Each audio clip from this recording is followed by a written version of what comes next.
with the First Alert Radar Network. First just got faster.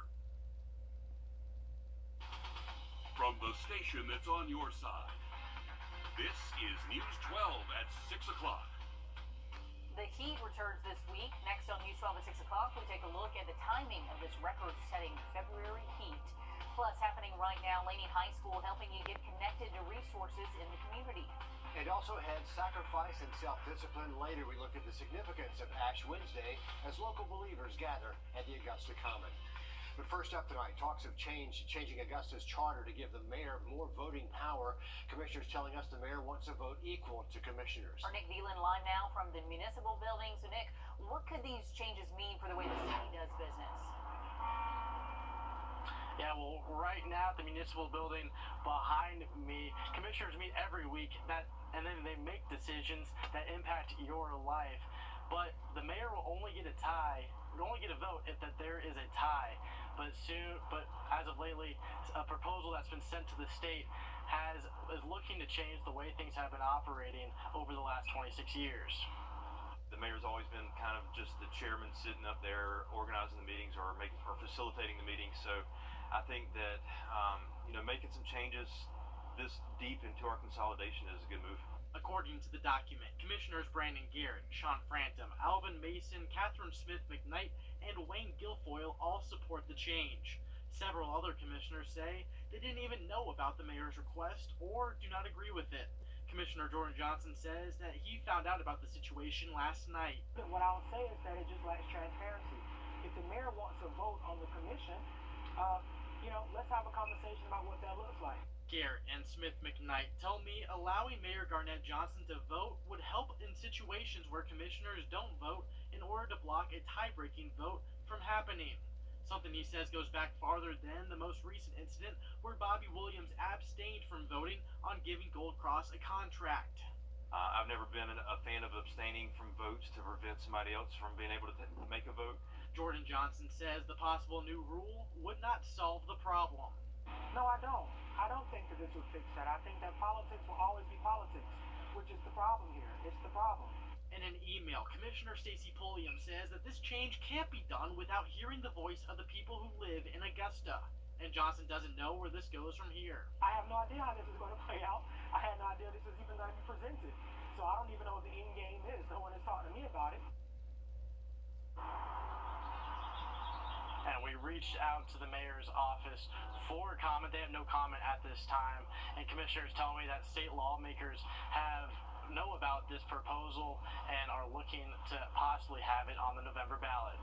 Okay, big changes that could stop a lot of gridlocked items. We'll keep following this. Thanks, Nick. Taking a look outside now, high above. In just about 10 minutes. Riley, thanks a lot. The GBI is investigating Waynesboro's police department, and Burke County Sheriff Alfonso Williams now speaking out about his own involvement. In a video just posted to Facebook, the sheriff admits he trained a Waynesboro officer involved in the investigation. He says he tried his best to remember the date the training happened. Waynesboro police say they asked the GBI to investigate after finding irregularities with Officer Gary Jenkins' training record. All new on News 12 at 6 o'clock, we're taking a closer look at what we know about the investigation and the picture Sheriff Alfonso Williams is painting about it. Will Rio spent the day digging through new documents, raising more questions in this case. There's still many questions lingering after the Waynesboro Police Department and the Burke County Sheriff's Office issued statements regarding a GBI investigation into training records with former Waynesboro police officer Gary Jenkins. The GBI confirming their investigation on February 16th. Meanwhile, the Waynesboro Police Department made this post on Facebook the next day, saying they noticed some irregularities with the now former employee's training record. The department says they contacted Georgia Post and the GBI to look into the matter. The same day, on the 17th, I reached out to the Burke County Sheriff's Office about the WPD investigation. The email I received says Sheriff Alfonso Williams was not aware he was a part of the investigation, and the sheriff will not address rumors. February 20th, the sheriff's office sent this email to me saying the sheriff contacted the GBI last Friday, the same day the I-team reached out about Gary Jenkins and his training done by the sheriff. They met with the GBI and provided documents earlier in the week, after previously saying they did not know about the investigation. The I-Team went digging for more information, including Gary Jenkins's personnel file and training records. We found on December 22nd of 2022, the chief investigator for the Waynesboro Police Department emailed Gary Jenkins, saying he's missing 2 classes, community policing and de-escalation. Those classes had to be completed by the new year. Jenkins's training record shows those classes were then completed on December 29th. Mary Bennett was also on the roster for those classes. February 21st, the same day I requested phone records and GPS from the Burke County Sheriff's Office, Alfonso Williams put out this video on Facebook. And I agreed to give him the instruction and give him credit for the instruction after the instruction was complete. I did do that. Those classes were for community policing and de-escalation. Williams says he gave those in his office at the Burke County Sheriff's Office.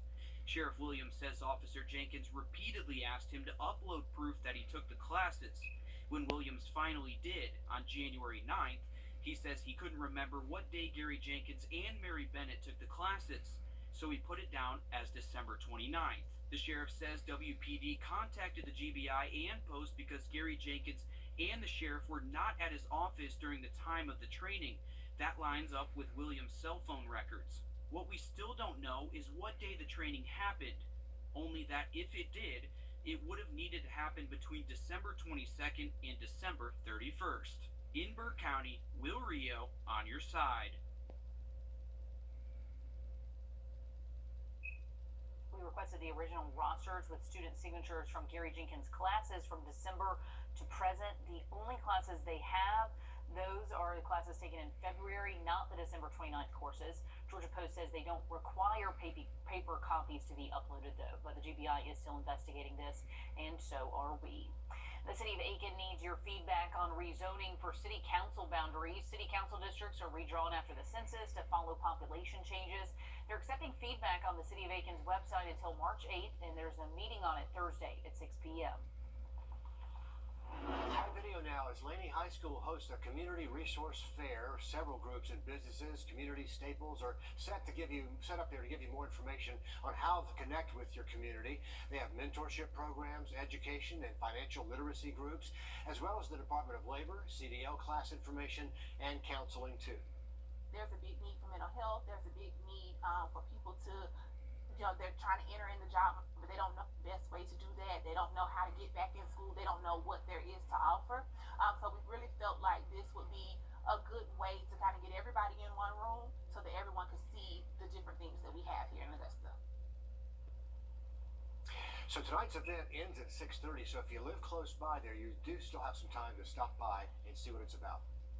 After last week's manhunt in Westlake, several neighbors came together to drop off thank you gifts for the sheriff's office. From crumble cookies to snacks for the officers, they made sure every employee felt special. Kids from the neighborhood even made thank you cards. They also brought donations for the Richmond County Sheriff's Office as well as the Georgia State Patrol. Just their way of saying thanks.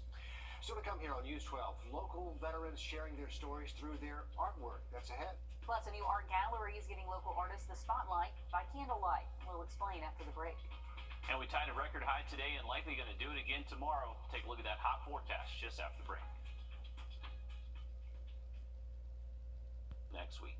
Thanks, Riley. Happening now, local veterans sharing their stories and sharing their original art pieces with the community. Tonight's event is called Bullets and Band-Aids, and if you want to check it out, it's over at the Sacred Heart Cultural Center. It wraps up at 9 o'clock tonight.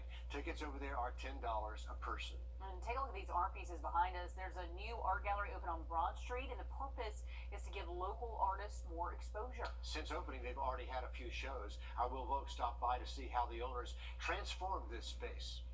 There's some people here doing national, international level work, and it just doesn't get seen in Augusta as much as it should. Drake White knows there's a lot of talent here.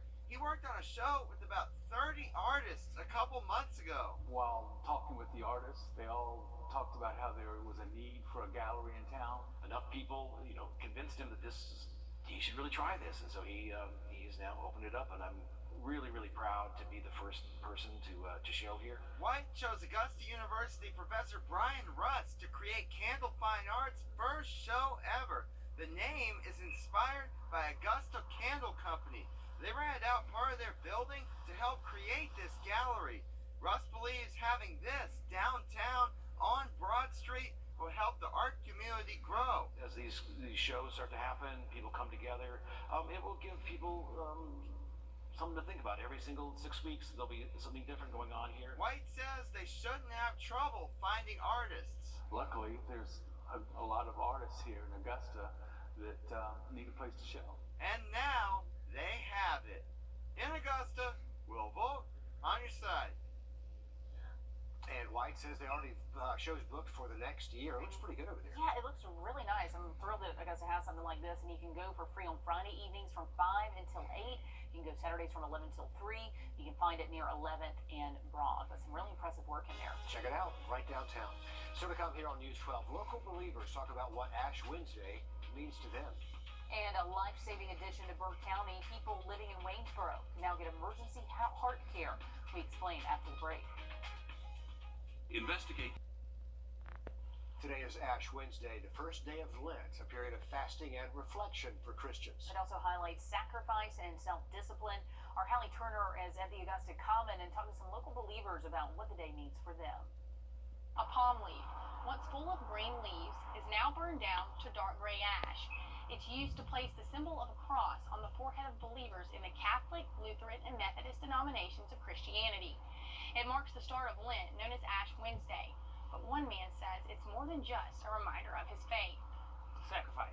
To Jarvis McNair, the cross goes beyond a smudge. That you're willing to sacrifice like Jesus did for us. And it could be something small to something major. Finances, or it could be just something that we feel like we need to give up. Serving as a reminder. I think a lot of times we as Christians put more on us, meaning we try to look way past it. Really today, we don't know if we're promised tomorrow. He says by getting up or adding something new to your routine, it serves as a reset for a better you. In the sense of like a washing machine, it kind of takes out the things that we know we shouldn't do, and it just transforms our life to that point that it's going to make a better me, make a better you, and then in return it's going to make a better place. But it also opens the door for questions about what is on his head. I hope everybody I come in contact with, I'm going to another place to eat lunch, and I'm hoping they ask me what is it. Allowing for him to share about the Savior who changed his life. Like my granddad always told me, you can't beat somebody over the head with your religious belief. You just can show them and live by example, and then hopefully they'll see some of the things that you do and that will transform their life. Also tonight, people living in Burke County don't have to come to Augusta for emergency heart care. Burke Health just adding to their services, and Nick Proto spoke with their director of health to see exactly what they're offering. Paul, what is this new announcement that you guys have for us? So as of February 1st, we are offering cardiovascular care here at Burke Health. We are actually able to do interventions, which is where they actually go in and open up the vessels to get reperfusion to the heart. It requires 24/7 coverage, so we have someone that is going to be available all throughout all the hours of the night, all for Burke County, surrounding areas, anywhere. If you're closer to us, we're the ideal spot because we know time is muscle. What was the need for this? Because this was something that people would have to come all the way to AU for, right? Our neighbors were going to Augusta, going to Statesboro, but now that we have this service, if you're having a heart attack, like I said earlier, time is muscle. So we want you to be able to get into the cath lab. We want to be able to open those vessels, stent them, open them up. That way, the damage that's done is minimal, and your quality of life will still be just as good before. What does this do for you guys for the future? Does this open up other possible expansions? The transformation that is undergone at that hospital is tremendous, where most rural hospitals are having difficulty and finding things that, to keep the doors open, for their local community. If you come by today, next week is going to look completely different. The amount of changes that are happening, we're building ORs, we're doing new things. So the next step is really, nobody knows yet, but I can guarantee you there's going to be more changes. It sounds like things have been going pretty smooth so far. And there are good things to come. Absolutely. And again, filling a huge need for the people there, not just in Burke County, but really in the surrounding areas as well. Getting healthcare closer to the people, that is always a good thing. Right. Minutes really matter in those life or death situations. Moving on now, Aiken High School with a new football coach, and he is a familiar face to some. Dwayne Garrick will lead the Hornets. He has 200 wins under his belt over the last 23 years. Coach Garrick is currently Barnwell High School's head football coach. He led the team to win their service region and lower level state championships. While Garrick doesn't officially begin his new role as Aiken High's head football coach until June 10th, he plans to get started soon for March's open season. All right, Riley, let's talk about the weather out there. Not exactly football weather, is it? Hey, no.